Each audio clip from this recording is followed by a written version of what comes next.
Buenos días, soy la profesora Tasia Aránguez de Filosofía del Derecho. Doy clase en la Universidad de Granada y voy a presentar estos 5 argumentos clásicos que se han esgrimido en el debate sobre el aborto. Son 5 argumentos a favor del derecho al aborto. Para ello voy a seguir sobre todo a la filósofa Judith Jarvis Thomson en su famoso artículo Defensa del aborto, publicado en el año 1971. Se publicó en la revista Philosophy and Public Affairs y transformó el debate sobre el aborto al introducir el famoso dilema del violinista. A continuación exploraremos los argumentos de la gradualidad, la ineficacia de prohibirlo, el propio cuerpo, el argumento del heroísmo y el argumento de la persona. En primer lugar, el argumento de la gradualidad. En este argumento, Thomson sugiere que el valor moral del feto no es el mismo en el momento de la concepción y en un momento posterior. La autora diferencia entre una semilla y un alcornoque y señala de manera análoga que un cigoto no es una persona. El desarrollo de la sensibilidad y de la conciencia es progresivo y, según el estado de la ciencia actual, hasta los 3 meses aproximadamente, el feto no ha desarrollado del todo su sistema nervioso central, lo que implica que no tiene ni una sensibilidad ni una conciencia parangonable a la de una persona nacida. Esta argumentación respalda el aborto temprano como menos problemático desde la perspectiva ética que otra cuestión. El argumento de la gradualidad ha influenciado sobre el desarrollo de sistemas de plazos como el vigente en España o en el derecho estadounidense a partir de la sentencia Roe versus Wade, que permite el aborto en las primeras semanas. El segundo argumento es el de la ineficacia de prohibirlo. Este argumento no es de Thomson, sino de otra famosa filósofa que defendió el derecho al aborto, que fue Simone de Beauvoir. La filósofa francesa sostiene que prohibir el aborto no detiene los abortos, sino que provoca que las mujeres recurran a métodos inseguros, causando muertes por procedimientos clandestinos y acciones desesperadas como introducir varillas punzantes, tirarse por las escaleras o comer jabón. Legalizarlo, en cambio, asegura la seguridad de los abortos y reduce los riesgos de los mismos. En España, cuando el aborto no era legal, las mujeres que tenían dinero y se lo podían permitir se iban a Londres para abortar allí donde era legal.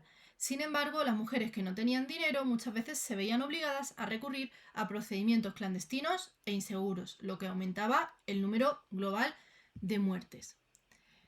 Por otra parte, otro argumento que hemos de exponer es el argumento del propio cuerpo. Este argumento fue empleado por las feministas de la tercera ola durante los años 70 y 80 mediante el lema Mi cuerpo, mi decisión. Thompson emplea la analogía del abrigo para argumentar que una mujer tiene soberanía sobre su cuerpo. Y esta es la analogía. Si 2 personas están pasando frío y necesitan un abrigo para sobrevivir, pero solo una de ellas es propietaria de ese abrigo, se entiende que la persona propietaria del abrigo tiene más derecho a usar el abrigo que la otra persona. De forma análoga, aunque el feto necesita el cuerpo de la mujer para sobrevivir, eso no implica que tenga un derecho automático a usarlo. La mujer tiene derecho a priorizar su autonomía, incluyendo la decisión sobre el uso de su cuerpo. Thomson también emplea la analogía de la semilla. Si una semilla se cuela por mi ventana y anida en mi alfombra, eso no significa que yo haya dado mi consentimiento para que dicha semilla crezca en mi salón. Tener relaciones sexuales no implica un consentimiento añadido al embarazo, el parto y la crianza de un bebé. El cuarto argumento es el argumento del heroísmo. Este es quizás el argumento central de Thomson, que se ejemplifica mediante el famoso dilema del violinista. El dilema del violinista es el siguiente. Thomson propone al lector o a la lectora que imagine que mañana despierta conectado a un violinista enfermo, cuya supervivencia depende de usar tu sangre y tu cuerpo durante 9 meses. Aunque la vida del violinista es valiosa, nadie está obligado moralmente a sacrificarse durante 9 meses de inmovilidad en esa camilla con ese tubo para compartir tus nutrientes con el violinista. El ejemplo ilustra que incluso si consideramos que el feto es una persona, su derecho a la vida no implica un derecho automático a usar el cuerpo de una mujer ni a que ésta se sacrifique. Thomson sostiene que obligar a una mujer a un embarazo no deseado exige un sacrificio heroico, y un sacrificio heroico no es una obligación moral.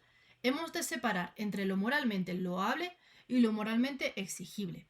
Si bien continuar con el embarazo puede ser moralmente loable, no se puede exigir a nadie semejante carga para su cuerpo, su salud, su integridad física y psicológica. Este argumento tiene aún más fuerza en los casos de fetos con malformaciones graves, violaciones y riesgo para la vida de la madre. El argumento del heroísmo también se encuentra implícito en la argumentación que realiza la filósofa Simone de Beauvoir denunciando la hipocresía masculina en el patriarcado, pues señala que muchas veces los hombres condenan el aborto, pero en realidad no son ellos los que se hacen cargo luego de los cuidados de las criaturas. Muchos hombres abandonan a sus hijos y a las mujeres y ni siquiera pagan una pensión, ni están presentes en la educación, dejando a las mujeres con una carga desmedida que limita sus oportunidades laborales, emocionales y de desarrollo psicológico y también a nivel físico durante toda la vida. El embarazo, la maternidad va a restringir la movilidad de esa mujer y sus oportunidades. Y también para la mujer es duro abortar.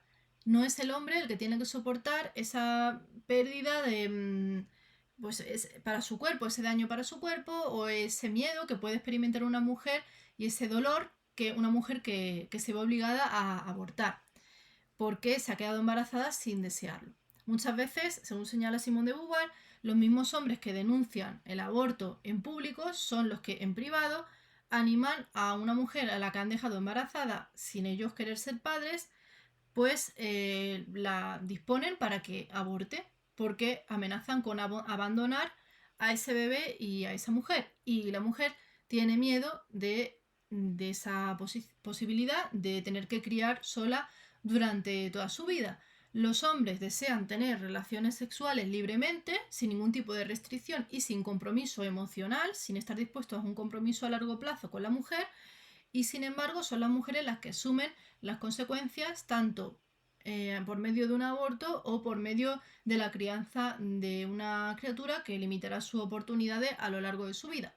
Esa es la argumentación que realiza Beauvoir, lo que enfatiza aún más esta noción del heroísmo que se exige a una madre en la sociedad patriarcal. Por último, nos encontramos con el argumento de la persona. Este argumento de la persona critica el razonamiento tradicional que equipara al feto con una persona para prohibir el aborto. Lo que hace Thompson es reducir al absurdo la postura de Finis, que fue un crítico del derecho al aborto.